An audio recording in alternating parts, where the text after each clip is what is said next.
Okay, so for the past 2 days, we've been talking about some technical halachic concepts of Tu Bishvat. Now I want to talk a little bit more about it in terms of its ultimate hashkafa.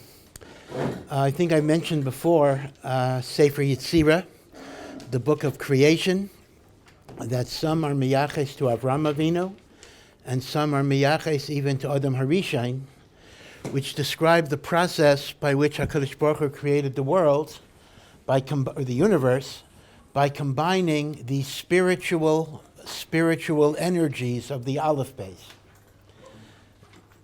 Just as H2O, when you combine 2 atoms of hydrogen and one atom of water, you get, one atom of oxygen, you get water. So too, the spiritual energies of the Aleph base get combined to give rise to creation. Theoretically, even a human being could create with the utilization of those spiritual energies. And the Gemara, in fact, tells us that there were Tanoim and Amoraim that used to create a calf through Sefer Yetzirah that they would shecht and they would eat for Shabbos. Right? This is the idea of Sefer Yetzirah. So the truth of the matter is, Sefer Yetzirah is available. You can get it in English, even in English translation online, so you could do your mad scientist experiments and see what you would come up with. But this is the source of the idea of creating a golem. Some say the Maral created a golem, others say it's not a true story. But whatever it is, it comes to the kayach of Sefer Yetzirah. Now, one of the things Sefer Yetzirah does, besides articulating the different kochos of the Aleph base, is that for every month of the year, it links a month to a letter. Now, obviously, not every letter is used, and it links the letter to a sensory function. Right? This month represents this letter combined with this sensory function. So for the month of Shvat, or of Tzaddik, for example, goes through every month, and he goes through the Sefer Yetzirah formula, and then explains what it means in terms of our avoda for that month. So for the month of Shvat, generally, even before you get to Tu B'Shvat, this is what the Sefer Yetzirah says. Himlich, God made a king, Ost Tzaddik. He took the Ost Tzaddik, and he made it Melech over La'ita. La'ita is gluttonous, ravenous eating. In other words, Hashem took, so the letter tzaddik does not appear in the word Shvat, but that's not relevant. Sefer Yetzirah says the spiritual koach of the month of Shvat is the letter tzaddik, which rules over Le'ita. So Rav Tzadok is masber that the initial chait of Adam HaRishon was a chait regarding taivas achila, meaning HaKadosh Baruch Hu said, don't eat from the Eitz Hadas, and Adam HaRishon ate. And that was the first chait that brought evil into the world, and all of the difficulties that we face, all of the Hester Panim, all of the richuk from HaKadosh Baruch Hu came because of what is called Le'ita. Le'ita is ravenous eating. It's called ravenous even though it's only one fruit because it goes beyond the boundaries that Hashem set. So Shvat is the capacity of the tzaddik, the righteous person, to take the koach of Le'ita, ravenous eating, and divert it and convert it into something holy and sacred, and in that way be mesakein the chait of the Eitz Hadas. In other words, you're not mesakein the chait of the Eitz Hadas by fasting. You don't say, oh, the sin was eating, and therefore I won't eat. No.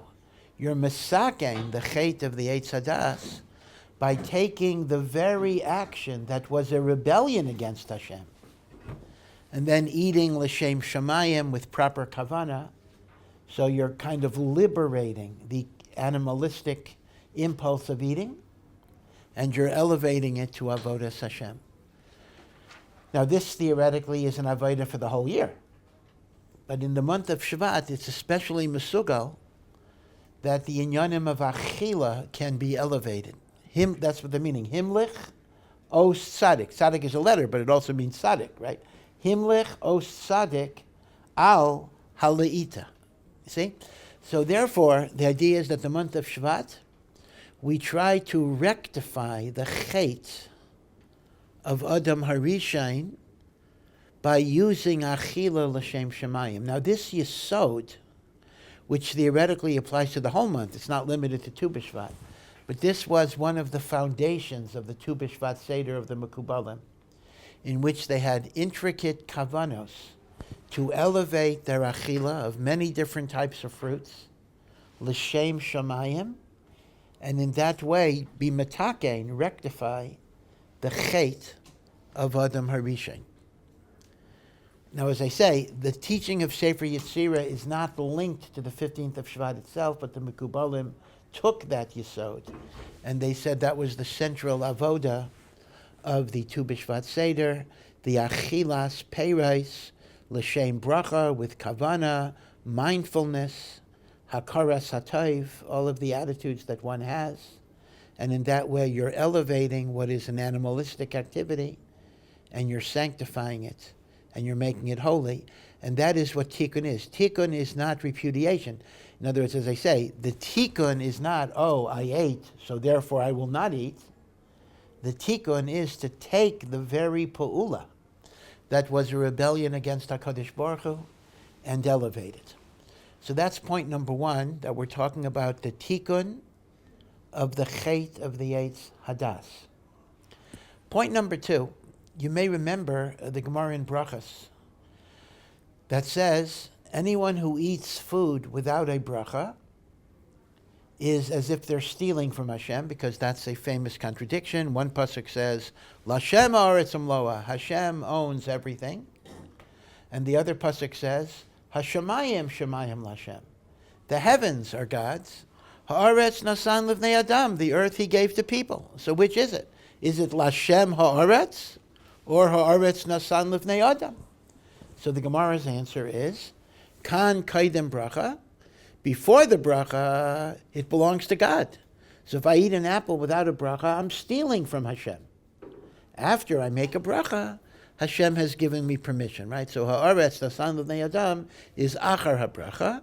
Hashemayim Shemaim L'Hashem is kaidem ha'bracha, and therefore the Gemara Taka says that if I'm eating without a bracha, I am stealing from God, because God did not yet give me permission. Now, Lamaisa, there's a whole kasha on this. The bracha before food is midrabanan. How can I? Okay, I'm not going to go into the technicalities, but this is what the Gemara says. At least once the Chachamim were masakin a bracha, it's gezela. But then the Gemara makes another point. Now, this is a very well known. This Gemara is very well known, that if I eat without a bracha, I'm stealing from Hashem. But there's a lesser known Gemara right afterwards, another Mandi Amr, that says anyone who eats without a bracha is as if he steals from his father and his mother. And it mentions his father is God and his mother is Klal Yisrael.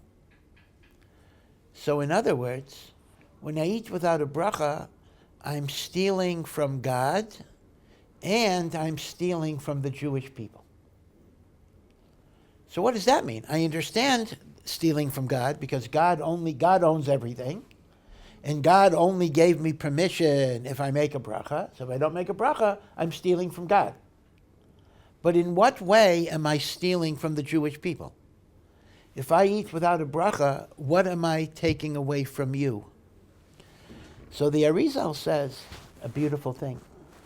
The Arizal says that in every physical entity, there is a spiritual spark that gets released at some point. Now, in the case of food, that's quite obvious, because I ingest food. In the food, there's a spiritual koach that, just as the fiber and the sugars or whatever it is nourish my physical body, there is a spiritual essence that can nourish my soul. So the maisa of achila, when it's done properly, can release spiritual sparks. But it's not just to me that it releases spiritual sparks. It releases kedusha into the world, bracha into the world. But in order to release that spiritual shefa, you have to make a bracha. A bracha is the product key, that opens up the spiritual essence. So if I eat without a bracha, it's not just I'm stealing from Hashem. I'm stealing from you all of the bracha that could have come into the world had I released it by making a bracha. So that's theme number 2, right? Theme number 1 is a tikkun of the chet of the Eitz Hadas. Theme number 2 is to release the spiritual sparks in the fruit. Now again, theoretically this happens every day that you make a bracha. But once again, since Tu Bishvat is the Zman of tikkun of achila, it's a especially auspicious day that we try to release the sparks of holiness that are in the fruit, and we do this by mindfulness, by hakaras hatov, and by making brachos properly, and the like. Now again, the idea is this is something that we should be thinking about the whole year, but Tu Bishvat is a zman miyuchad for that particular avodah, that we want to prevent the gezela from HaKadosh Baruch Hu and from Imai, our mother, which is called Knesset Yisrael. Hashem is our father. The Jewish nation, so to speak, is our mother. It's interesting, just in English or in secular language, certain countries refer to their nation as the fatherland, and certain refer to them as the motherland. So for example, in fact, it's interesting, Germany always calls itself, did call itself, the fatherland. Russia, for some strange reason, was always Mother Russia, the motherland. I'm sure that one could write lengthy philosophical works about this. It's certainly not an issue of one being more righteous than the other, because I wouldn't call Russia is not that high on the tzaddikim list, although they are better than Germany in that regard, maybe. But Am Yisrael sides with the Russian expression that we refer to Am Yisrael as the mother, and Eretz Yisrael is also called the mother. Right? Chazal describe Eretz Yisrael is motzi peiros, only when Jews come.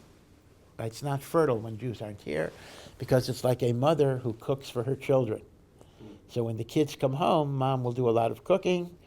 If it's only dad around, maybe mom won't do so much cooking just for dad, or whatever it is. And Eretz Yisrael is described as the mother who yields produce for the children.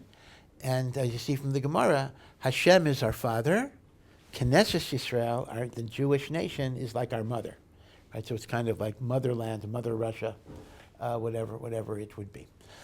So that's a second. Again, they're related. In other words, all of it involves tikkun ha'achila. One is the tikkun of the Eitz Hadas. The other is to release the sparks of kedusha through the proper bracha, in order that we should not be geisel.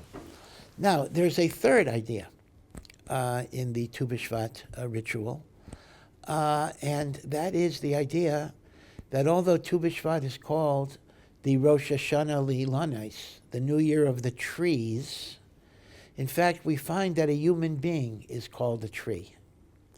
Where do we see a human being is called a tree? When the Torah says, in time of war, do not destroy fruit trees. So it says the following. This is actually very interesting. The drash and the pshat are actually not congruent. Ki ha'adam eitz hasadeh. Now, literally, it's actually making the opposite point. It says, is a tree a person that you should destroy? Meaning the enemy I got to destroy. But a tree is not the enemy. So actually what the pasuk is saying, it's a question mark. Ki ha'adam eitz hasadeh. Is the tree a man that you should destroy? In other words, don't destroy the tree, because the tree is not your enemy. That is pashut pshat in the pasuk. But Chazal, b'derech drush, understand that it's not just making a negation that a tree is not man, but it's actually making a statement that an Adam and a Sadeh are the same. In other words, it's important to know, a lot of people don't realize Pshuto Shel Mikra. They're very familiar with the drasha that a human being is a tree. They don't always realize the pasuk is actually saying the opposite. But nevertheless, al pi drush, we can also construct the idea that a human being is like a tree. And in what way are we like a tree? In a lot of different ways. Some say we're like an upside-down tree. An earthly tree, its roots are in earth, and the branches go towards the Shemayim. We're the other way around. We are rooted in Shemayim. Our neshamos come from Shemayim, and we're kind of growing upside down into the earth from Shemayim into this world. Maybe that's why we're always so confused. We're going upside down. We have vertigo. We don't really know what's going on. But still, we're like a tree because we're rooted in Shemayim. We're also like a tree because just as a tree starts off from a seed, and you may wonder, you look at a little seed, and you say, from this seed will come eventually a cedar, an oak, a maple. And yet, all of the kochos, all of the great majesty and beauty and productivity are all in that little seed or that cone, whatever it would be, in potential. So too, a human being is filled with kochos and potentials and abilities that go way beyond what seems visible. Right? And a little baby is born. That baby, every Gadol Hador who ever lived was a newborn baby at some point in time, right? So in that newborn baby would be the Vilna Gaon, Rabbi Akiva Eiger, the Tanoim, the Amoraim. And in truth, each and every one of us, not necessarily that koach, but we have a tremendous, tremendous koach. We're like the little seed of a tree that has so much potential that can be actualized. Ki adam eitz hasadeh. Therefore, the Mekubalim say that what goes on Tu B'Shvat, Rosh Hashanah Le'ilanos, is also connected to a human being's growth in Avodas Hashem. But what does that mean practically? What do we mean that Tu B'Shvat is relevant to a person's growth in Avodas Hashem? Well, number one, it causes us to focus on our potential. And remember, the whole reason why Tu B'Shvat is Rosh Hashanah Le'ilanos is because the sap that will produce the fruit has risen. Meaning, it's still the winter. Okay, maybe in Eretz Yisrael, winter, winter doesn't look so much different than other seasons. But it is winter. Things are not growing yet. There are no fruits on the trees. So why is this the new year for trees if there's no fruit on the tree? The answer is because the sap has come up. But what's the sap? I don't see any sap. Yeah, the answer is you don't see it. It's all inside. It's all about potential. It's all about what can be produced. So I think about that as well. I look at myself, and I don't look at myself in terms of what I am. Maybe I'm not so great. But I reckon my fruits are not so visible. But I know there's something inside. Right? So that's a way of thinking of ourselves like that tree, in which the peiros are not visible always, but the sap is there. But the Chidushei Harim adds another dimension. There is a Talmud Yerushalmi that says any tree that buds before Tu B'Shvat is because of last year's rain. Because last year's rain brought up that sap, and it turned into a budding before Tu B'Shvat. Any tree that buds after Tu B'Shvat got its nourishment from this year's rain. Okay, that's a botanical observation Chazal made. That which buds before Tu B'Shvat was based on last year's rain. That which buds after Tu B'Shvat is based on this year's rain.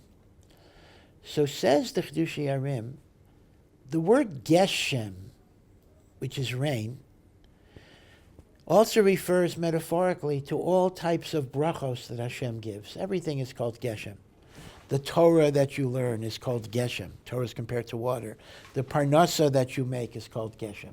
Geshem is a kinoi. Geshem is a nickname. Geshem is a metaphorical term, not just for rain, but for all of the blessings that come into the earth. So here's what the Chidushei Harim says. Hashem assigns our blessings every Rosh Hashanah. Every Rosh Hashanah, with a finality on Yom Kippur, Hashem decides what's going to be my Geshem for the coming year. Like my Parnasa, my health, right? That's decided. But says the Chidushei Harim, an amazing thing. Anything that buds before Tisha B'Av, before Tu B'Shvat, anything that's before Tu B'Shvat is from last year's rain. So he says the following. He says, all the brachos that you get until Tu B'Shvat are actually from last Rosh Hashanah.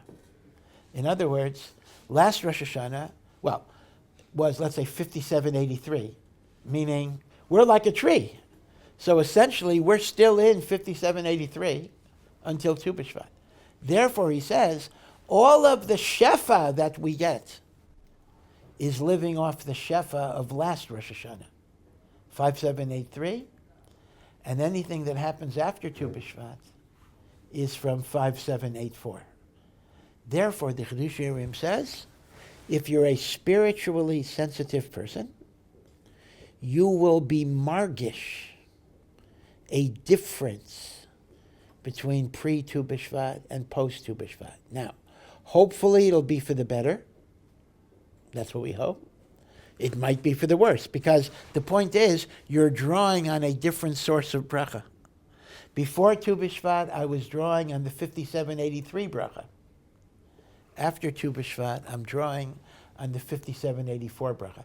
In other words, what he's doing is, the Chidush Yerim is taking the Yerushalmi that says, any tree that buds before Tu B'Shvat is last year's rain, and anything that buds after Tu B'Shvat is this year's rain. He says it refers to the Adam Eitz HaSada, and the Geshem refers to all of the different brachos that HaKadosh Baruch Hu gives him.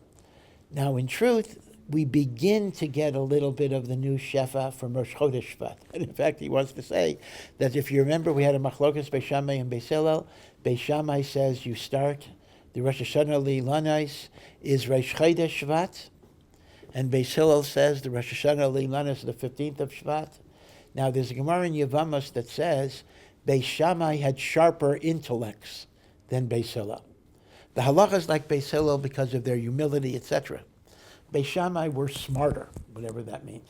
So the Chidush Yerim says, because they were sharper, they could perceive the beginning of the new influences earlier than Beis Hillel.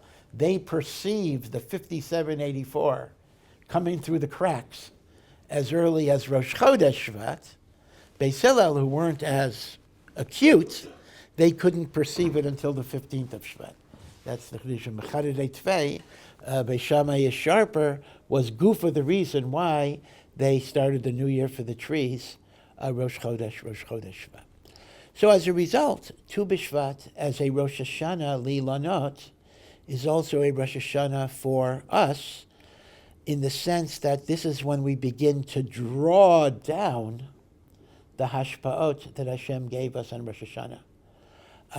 For those of you who are political science students, or you know about the operation of the U.S. Congress or the like, you know that there are two stages in money going out for government programs. There is what is called the authorization stage, and then there's the appropriation stage. The authorization is a certain amount of money is made available. The appropriation is the schedule of when it will be delivered and spent. And this is exactly it. Rosh Hashanah is authorization. God determines what you're entitled to get, but you don't start drawing on that authorization until Tu B'Shvat. So Tu B'Shvat is the appropriation of divine energy that was authorized on Rosh Hashanah itself. Okay, so now just a few hadrachas, just a few minhagim. Again, the concept of a Tu B'Shvat seder, it's not a halacha. It's obviously not any type of halacha, and by and large, I have to say that Sfardim do it a lot. Hasidim do it a little less than Sfardim, but they also do it, and modern environmentalists like to do it as well because they look at it as a celebration of the environment. Within the non-Hasidic Ashkenazi yeshiva community, it has not been a particularly big deal. So, I don't think if you were planning on going to the Mirrors Tu B'Shvat Seder, I would advise you, probably nothing is scheduled there and the like. But still, it is a beautiful minhag in some ways, and it was started by the Mekubala, meaning even though it got changed into Earth Day and environment, which also has some importance, I'm not even disparaging that, but it does have its yesod in Kabbalah. The Ramak, and then later the Arizal and the Talmidim, they made a big deal. So a few different things. The cornerstone is Achilas Peiros. And with the achilas peiros, they would recite psukim, mamorei chazal from the Gemara, if there are any, not always, and zohar, that each type of fruit would have some type of thing, collection of passages and learning that you would connect. Now, there are whole books on this which give you all the passages, like everything in Chazal about apples, If you have a Tu B'Shvat Seder in which you literally learn all of the passages, the Tu B'Shvat Seder would take 6 or 7 hours. I mean, there is a lot of stuff, particularly once you get into the Zohar. Most people have an abbreviated thing, 1 or 2 Mamari Chazal, but there are, good books in English or Hebrew that give you a selection of Mamari Chazal. So the cornerstone is the eating of the fruit, the making of the brachas, combined with Mamarim that talk about the spiritual nature of the fruit. Now, what fruits do you eat, though? So there are 3 different minhagim in a Tu B'Shvat Seder, and then people have all sorts of intermediate combinations. Minhag number 1 is to focus on the Shivas Haminim. Right? These are the 7 special species that Eretz Yisrael was praised for in the Torah. And the 7 species are chita, saora, wheat, barley is sometimes a little hard to find, geffen is wine or grapes, te'ena is fig, rimon is pomegranate, zeit shemen is olives, and davash, which is honey, is not bee honey, but it is date honey. So that's the Shivas Aminim. And you make your achila based on the Shivas Haminim. These are the special minim of Eretz Yisrael, and there are Mamari Chazal on each of the Shivas Haminim. Now, let's go over Hilchos Brachos a little bit. So let's assume I'm going to make my seder based on the Shivas Haminim. So what do I make my bracha on? Right? Berei Pri Ha'etz, etc. So here's the thing. There are actually 2 separate halachas you got to keep in mind, and people confuse them because these are 2 different halachic rules. One is priority in order of bracha recital, meaning if I have different types of foods with different brachos, what is the ordering of the brachos that I recite? Then we have a second question. When I have a lot of food with the same bracha, which one do I recite the bracha on? So, in terms of the first question, when I have different brachos, what do I recite first? So, there's a general rule that, other than Kiddush Shabbos, mizonos actually has priority over ha'etz, ha'adama, and even borei pri hagafen. In other words, mizonos has priority over wine, except in the context of Kiddush. So that would mean the following. If I'm just having the Shivas Haminim, then the first thing I make a bracha on will be the mizonos, which is the wheat and the barley. Right? So the wheat and the barley will get a bracha before the fruit. Now I have wheat and barley. Which do I make? So now I have the second question. Now that I'm going to make the mizonos, right, over which thing should I make the mizonos? So here the rule is, with respect to the Shivas Haminim, you generally look at the order, that which is mentioned first in the pasuk, at least for wheat and barley. I'll talk about certain complications. Wheat will have the brachas over the barley. So therefore, your first step is going to be, I make a borei mine mizonos over the wheat, and I have intention that covers the barley. Okay. Now, my next group, remember, I'm making it a very simple seder right now, Shivas Haminim seder. I'll get into more complicated arrangements in a minute. So now, I have 5 fruits left. Now I have fruits. Geffen, let's say grapes, te'ena, fig, rimon, pomegranate, olive, honey. Now all of them have the same bracha at this point. All of them have the bracha borei pri ha'etz. So, which one do I make the bracha on to cover the other ones? So here, there's a little chap. Although you normally follow the order of the psukim, But note that the word eretz appears twice in this pasuk. Eretz, chita saora gefen, te'ena v'rimain. Then it says again, eretz, zeis shemen udvash. So your proximity is not based on the order of the psukim. Your proximity is based on its adjacency to the word eretz. Which means, although zeis shemen and dvash are 6 and 7 in the pasuk, they are 1 and 2 vis-a-vis the second eretz. Gefen is number 3 vis-a-vis the first eretz. So as a result, 6 and 7, or at least a bracha on 6 or 7, will have kedima over 3, 4, 5. See? So, after you made your mizonos on the wheat and the barley, your borei pri ha'etz should not be made on the grape, it should be made on the olive. You see why? Because grape is number 3 from the first eretz, but olive is number 1 from the second eretz. So I make the bracha on the olive, and I have kavana that it covers all the fruits. And if I didn't have olives, for whatever reason, I would make the bracha on the date, and it would cover all the fruits. And if I didn't have olives or dates, I would then make a bracha on the grape, and it covers all the fruit. In other words, you see how it works. So wheat and barley are always going to win, because a 1 and 2 after the first eretz beats out the 6 and 7 after the second eretz. But once you've but that's a separate bracha anyway. Once you've factored out the wheat and the barley, right, you're going to go to 6 and 7 before you go to 3, 4, 5. Okay?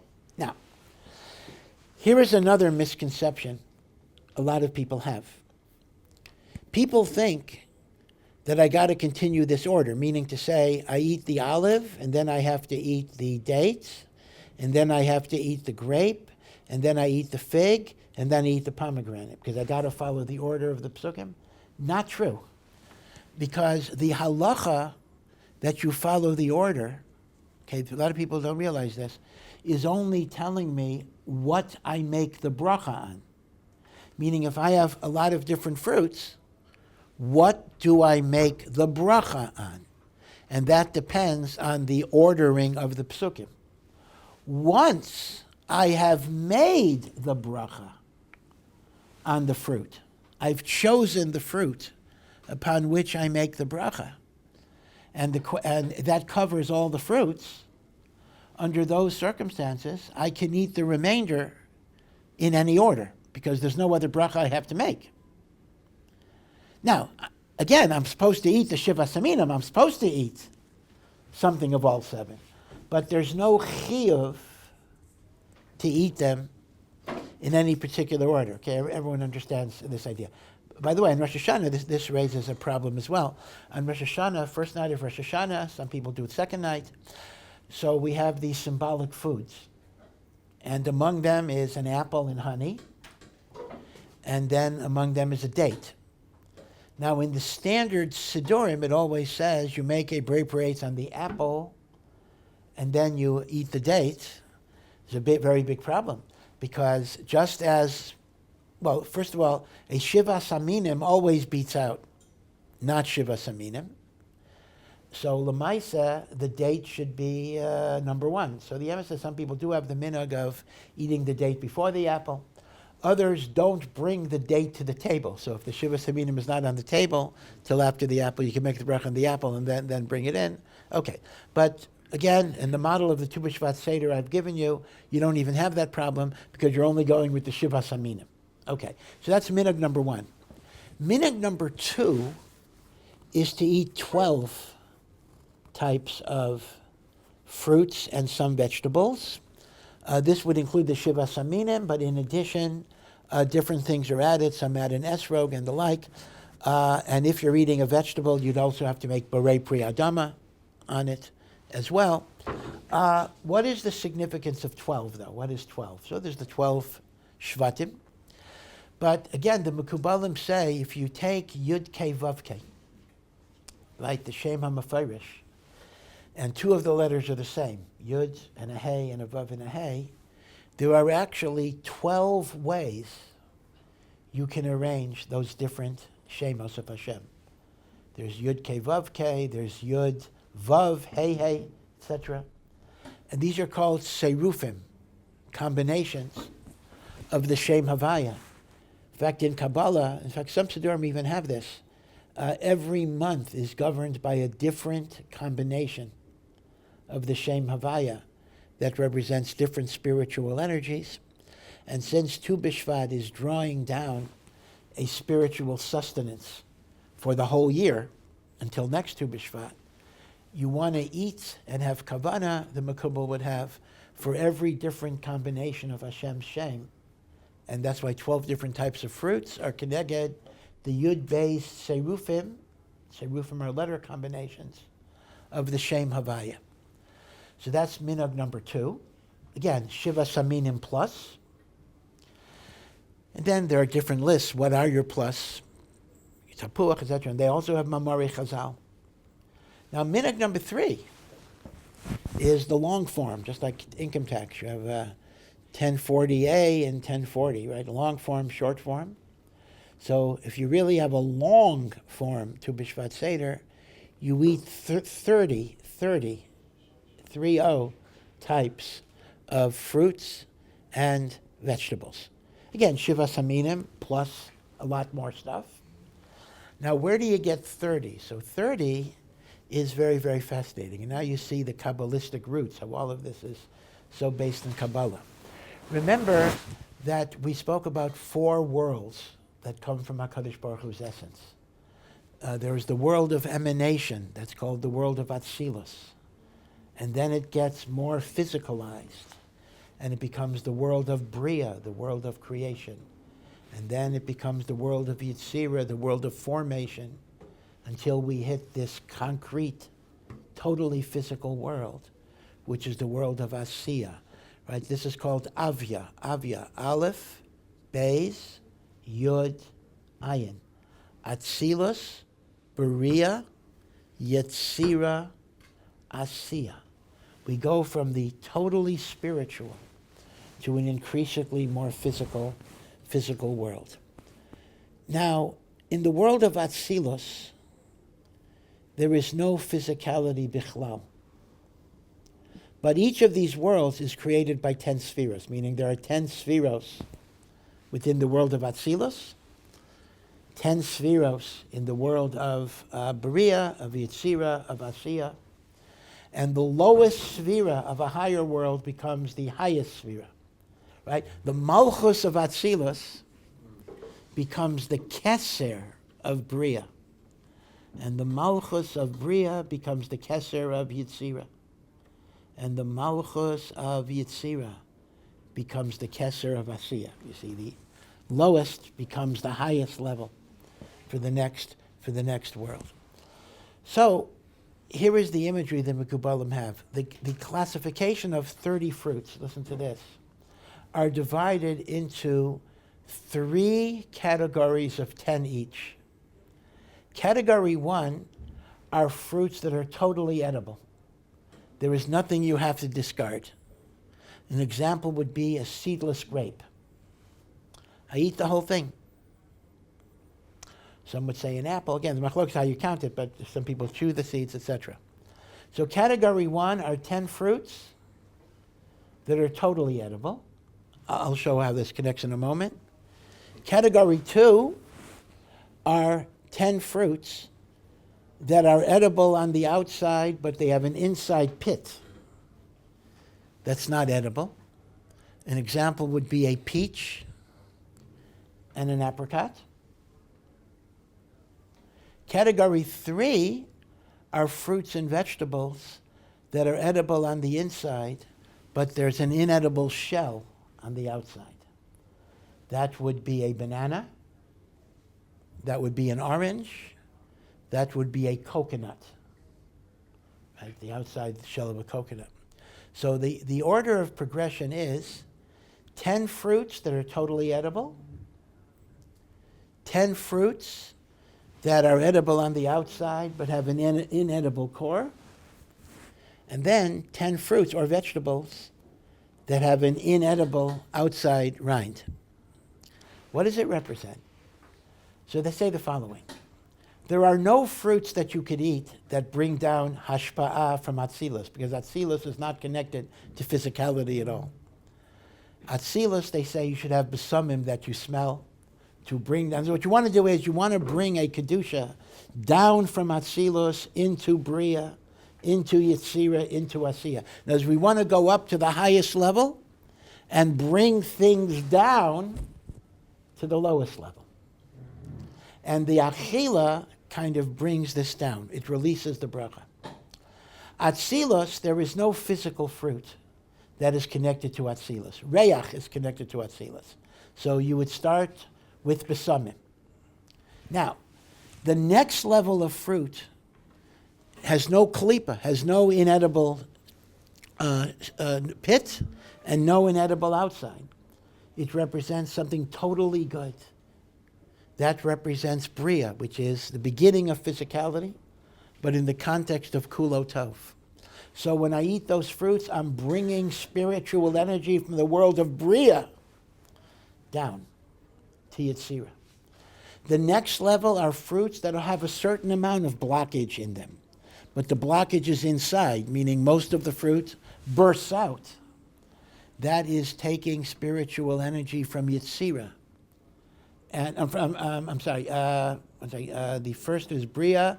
Yeah, the second is Yetzirah. Right. I'm taking the energies from Yetzirah. The fourth world is already bringing it into Asiya, which is the most blockage, right? Asiya is the greatest blockage. So what you're doing is, the 10 fruits connected to 10 spheros is you're trying to draw spiritual energy from the highest world to the lowest world. The reason it's 30 is because Atzilus is not manifested in any type of physicality, so you need Reyach or something like that first, and then you bring down energy from Atzilus to Bria, from Bria to Yetzirah, from Yetzirah to Asiya, and each time you're utilizing the 10 spheres, right? So this is the long form, and you see the deep Kabbalistic machshavos that are behind the kavanos of bringing those fruits. Now, similarly, I'll just add this, a nekuda, and I'll stop in a minute, that part of the Tu B'Shvat Seder has 4 cups of wine, and the 4 cups of wine are drunk at various points, but they also have 4 configurations. The first cup of wine is totally white. The second is a little red added to the white. The third is 50-50, so it looks mainly red. And the fourth is totally red, with no white. And once again, in Kabbalah, white represents the Rachamim and Chesed. Red represents Midas Hadin. In Atzilus, which is the highest level of Ruchnius, everything is Chesed. Right? Remember, we went through in the Talmud Devorah, Din is simply our perception of Hashem's Chesed. So the increasing idea of the redness added to the white is as we go from Atzilus down to Asiya, the white gets more and more and more obscured and more covered up. But we're still makir that there's a foundation of white. In fact, I misspoke. I didn't mean to say the last cup is only red. I mean to say the last cup is a lot of red, so you don't see the white.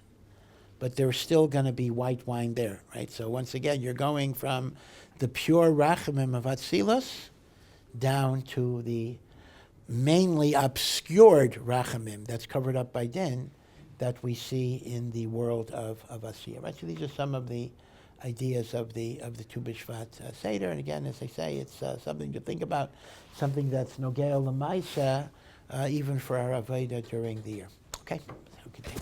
Thank you for listening to this Ohr Somayach production. To find out more and to partner in our mission, please visit ohr.edu.